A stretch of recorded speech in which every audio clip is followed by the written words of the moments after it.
여러분 안녕하세요.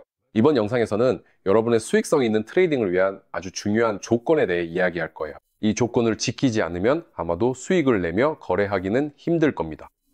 그리고 그 조건은 바로 스프레드의 크기입니다.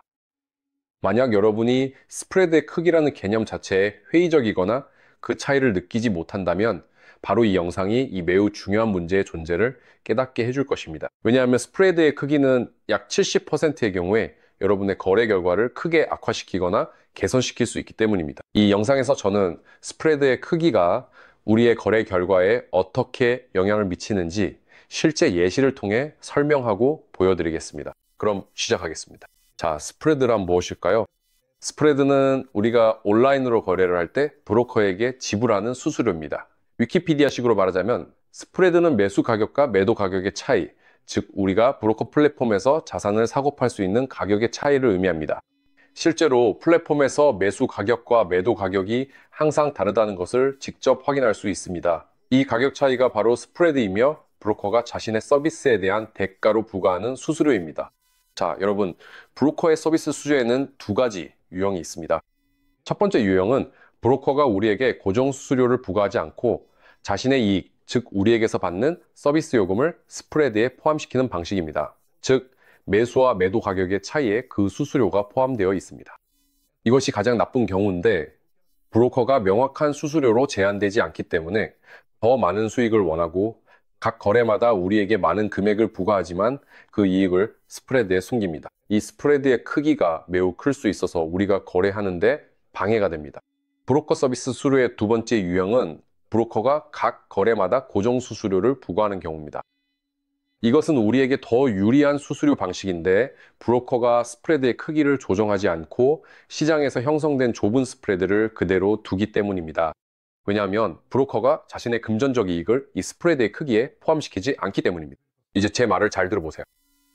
여러분은 슈퍼 수익성 있는 트레이딩 시스템이나 엄청난 트레이딩 봇을 사용할 수도 있습니다. 하지만 여러분의 결과가 다른 사람들보다 훨씬 나쁠 수도 있습니다.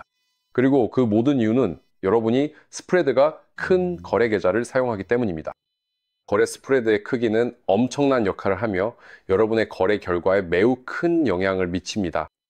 그러니 여러분, 실제 트레이딩을 시작하기 전에 반드시 좋은 거래 조건을 갖추세요. 제가 말하는 것은 브로커가 여러분에게 고정 수수료를 부과하고 모든 거래 자산에 대해 최소한의 스프레드를 제공하는 그런 유형의 거래 계좌를 가지라는 뜻입니다. 바로 이런 방식으로 여러분은 거래에서 최대의 효율을 기대할 수 있습니다. 자, 이제 제가 이 모든 것을 설명하고 왜 스프레드가 우리의 거래 결과에 그렇게 큰 영향을 미치는지 실제로 보여드리겠습니다. 자, 여러분 앞에 두 개의 플랫폼이 열려 있습니다. 제가 두 플랫폼을 나란히 배치한 이유는 비교하기 쉽게 하기 위해서입니다. 하나는 호주 브로커인 IC마켓의 플랫폼이고 RAB 유형의 계정입니다. 이 계정은 좁은 시장 스프레드를 가지고 있습니다. 여기에는 멘테이지 인터내셔널 마켓에서 개설한 계정의 플랫폼이 있습니다. 여기에는 현재 표준 유형의 계정이 있습니다. 제가 말씀드렸듯이 이 두 계정은 서로 다른 브로커일 뿐만 아니라 여기 계정은 표준 계정으로 브로커가 자신의 이익을 스프레드 크기에 포함시킵니다. 이 선이 ASK이고 이 선이 BID입니다. 매수와 매도 가격 사이의 거리가 스프레드의 크기입니다. 이것이 브로커의 수익입니다. 자, 먼테이지 브로커의 경우입니다. 브로커는 자신의 과도한 욕심과 돈을 벌고자 하는 열망을 이 큰 스프레드에 담았습니다. 그래서 우리는 이 스프레드가 정말 엄청나게 크다라는 것을 볼 수 있습니다.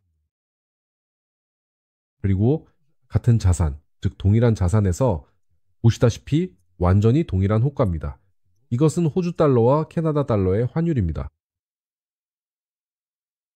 IC 마켓에서는 스프레드의 크기가 아주 얇고 정말 가느다란 선처럼 보입니다. 그리고 ASK선과 BID선의 거리가 매우 가깝습니다. 반면 여기서는 ASK선과 BID선의 거리가 엄청나게 멉니다. 그래서 만약 지금 매수 거래를 한다면 IC 마켓에서는 주문이 여기 배치될 것이고 멘테이지에서는 여기입니다. 즉 스프레드가 넓게 크게 열려있는 브로커에서는 매수 조건이 훨씬 더 덜 유리해지는 것입니다. 이는 매우 중요한 고려 사항입니다. 계좌가 개설된 곳에서요. 표준 조건으로요. 따라서 여기서 왜 거래가 더 유리한지 보여드리는 겁니다. 왜냐하면 IC 마켓에서는 우리의 매수 주문이 여기에서 체결되어 상승할 수 있는 여유가 더 많아지지만 이 브로커에서는 여기에서 체결되어 상승할 여유가 훨씬 적기 때문입니다. 이제 우리가 라고 가정해 봅시다. 더 잘 보이게 하기 위해 지금 여러분께 지표를 보여드리겠습니다. 여러분이 이해할 수 있도록요. 무슨 얘기인지 예를 들어 설명하자면요. 트렌드 지표인 볼린저 밴드입니다.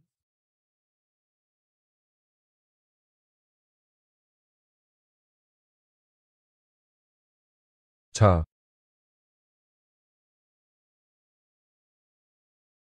그리고 두 번째 플랫폼에도 트렌드 지표인 볼린저 밴드를 추가하겠습니다.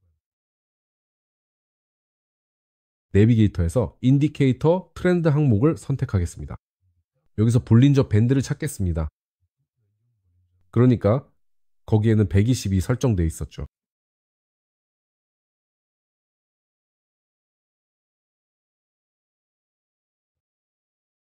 값을 줄이겠습니다. 여러분, 저는 두 개의 플랫폼을 다시 한번 나란히 놓고 구체적인 예시를 들어보겠습니다. 만약 제가 볼린저 밴드의 하단선에서 가격이 명확하게 반등할 때 매매를 시작하고 가격이 이 중앙선에 정확히 닿을 때 거래를 마감한다면 매도 시작점과 마감점 사이의 거리는 거의 스프레드 크기와 동일할 것입니다. 그리고 이 경우에는 스프레드 크기가 이익을 모두 잠식해버리기 때문에 저는 아무런 수익도 얻지 못하게 됩니다.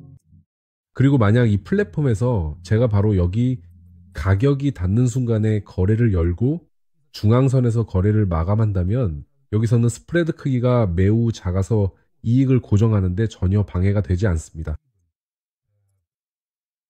바로 이 두 레벨 사이에서 말이죠. 이해되시나요? 이 스프레드 크기가 바로 여기 제가 거래하고 싶었던 이 구간에서 제 모든 이익을 다 잡아먹는 겁니다. 반면에 이 작은 스프레드는 저에게 여유 공간을 남겨주고 스캘핑을 할 수 있는 좋은 거리를 제공합니다. 그리고 이제 여러분의 전체 스캘핑 시스템이 전혀 아무런 수익도 내지 못한다고 상상해 보세요. 왜냐하면 여러분은 말도 안 되게 큰 스프레드를 가지고 있고 그 엄청난 스프레드가 매 거래마다 여러분의 모든 이익을 다 잡아먹기 때문입니다. 여러분은 거래를 하지만 이익을 얻지 못합니다. 오히려 손해를 보고 있죠. 여러분은 시스템을 샀고 그걸 사는데 많은 돈을 썼는데도 불구하고 개발자에게 화가 난 편지를 씁니다. 이익은 어디 있나요? 개발자는 도대체 무슨 일이 일어나고 있는지 이해하지 못합니다. 시스템은 다른 모든 사람들에게는 수익을 내주는데 당신만 손해를 보고 있습니다. 제자리 걸음만 하고 돈을 벌지 못하면서 자신을 제외한 모든 사람을 탓합니다. 형 믿어봐. 스프레드가 좁은 계좌를 선택해서 꾸준히 수익을 내는 것이 나쁜 거래 계좌에서 불필요하게 신경만 쓰고 소중한 예치금을 날리는 것보다 훨씬 더 현명한 선택이야. 지금 예시로 그리고 너희에게 또 다른 중요한 뭔가를 보여줄게. 이건 바로 MyFXbook 사이트야. 우리는 이 사이트에서 브로커 섹션으로 이동하여 포렉스 스프레드의 크기를 자세히 볼 수 있습니다. 오케이. 그러니까 이 섹션에서 우리는 모든 브로커를 그리고 나서 각 자산별로 스프레드 크기를 비교할 수 있어. 물론 모든 자산은 아니겠지만 선택할 수 있는 자산이 정말 많아. 그건 중요하지 않아. 예를 들어 호주 달러와 캐나다 달러 쌍만 봐도 충분해. 그리고 모든 브로커를 살펴보면서 각 브로커의 스프레드 크기를 확인할 수 있어. 예를 들어 페퍼스톤의 스프레드가 0.3일 때를 보자.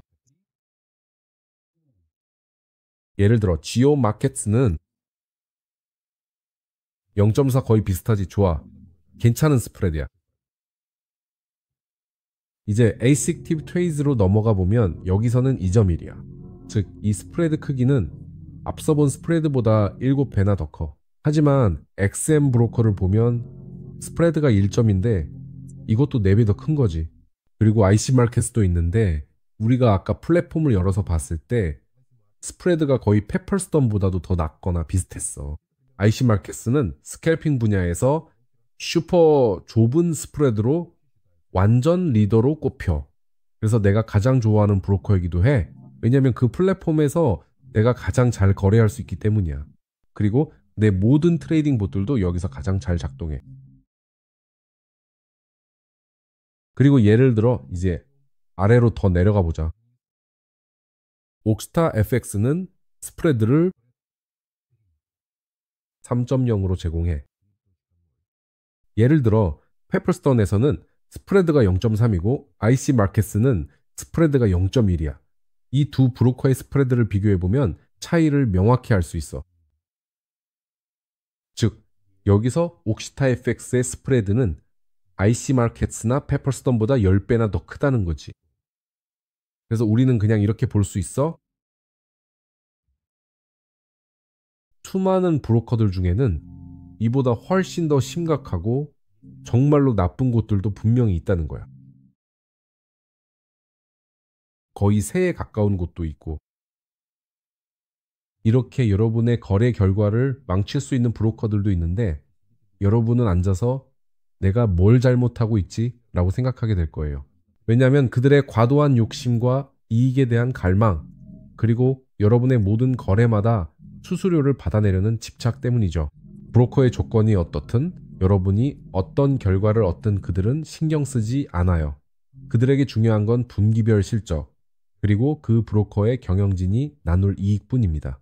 자, 다시 거래 플랫폼 이야기로 돌아가서 이 두 가지 차이점, 즉 이쪽과 저쪽의 차이가 브로커에 따라 여러분에게 좁은 스프레드로 수익을 낼 기회를 주거나 넓은 스프레드로 손실을 입게 만들 수 있습니다. 자, 여러분, 이 주제를 완전히 마무리하기 위해 어떤 계좌 유형을 선택해야 하는지 보여드릴게요. 예를 들어 지금 저는 브로커 만테지의 사이트에 있고 계좌를 개설하려고 합니다. 브로커들은 항상 이렇게 해요. 어떤 브로커든 거래 계좌를 개설하려고 하면 기본적으로 스탠다드 계좌를 선택하게 해놓습니다. 이게 바로 여러분을 완전히 털어먹으려고 만든 스프레드가 엄청나게 큰 계좌입니다. 하지만 우리는 똑똑한 사람들이고 이제 여러분도 알게 됐죠. 좋은 계좌는 브로 어카운트 또는 ECN 어카운트라고 불리는 계좌입니다. 이 계좌는 수수료가 있지만 스프레드가 아주 좁아요. 물론 이 계좌도 거래마다 브로커에게 수수료를 내야 하지만 그 금액이 더 적고 두 번째로 스프레드가 아주 좁고 작다는 점이 장점입니다. 그리고 여러분은 모든 스캘핑 전략에서 제한 없이 아주 편리하게 수익을 고정할 수 있습니다. 왜냐하면 여러분의 거래 계좌가 좁은 스프레드를 가지고 있어서 다양한 전략을 펼칠 수 있는 넓은 기회가 생기기 때문이죠. 반면에 스프레드가 이렇게 터무니없이 넓으면 아무것도 할 수가 없습니다. 그러니 꼭 이 raw 어카운트를 선택하세요. 브로커마다 이름은 조금씩 다르지만 대체로 raw 또는 ECN이라고 불립니다.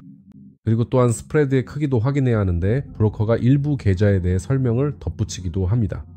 여기서는 브로커가 아무런 설명도 하지 않으니 그냥 스스로 알아서 판단해야 합니다. 저는 단지 RAV와 ECN 계좌가 트레이딩에 좋은 계좌라는 걸 알고 있습니다. 그래서 여러분은 RAV나 ECN을 선택해야 합니다. 이렇게 해야만 정말 이러한 스캘핑에 매우 적합한 더욱 좋은 거래 조건을 갖출 수 있습니다. 심지어 스캘핑이 아니라 하루에 10에서 15에서 20번 거래를 하는 데이 트레이딩에도 해당됩니다.